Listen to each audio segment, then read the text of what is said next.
This drink is called the Epic Sister Cocktail. And it's called that because I've invented it for my own epic older sister Sally, whose birthday it is. So here you are, Sal, this drink's for you.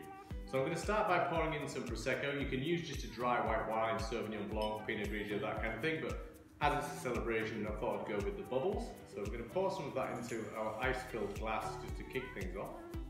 There we go. Then what I'm going to do is I'm going to add in some fruit. And I'm going to squeeze a wedge of lime in because you're going to need that lime juice to balance the drink. Then you can just add in any other fruit you like, just cut into nice shapes. There we are. And then you pour in the other ingredients over the top. So we're going to go with 15 ml of gin.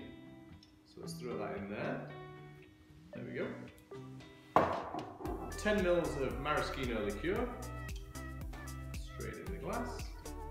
There we are. Another 15 ml of orange juice.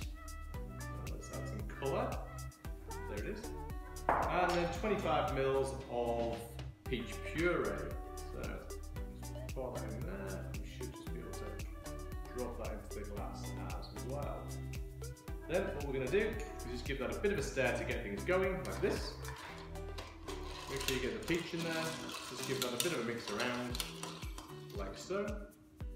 And then all you need to do is just top it back off again with the Prosecco or the white wine. Should be about 125 ml of that in total. And there you have it. There is the Epic Sister Cocktail for my big sister Sally.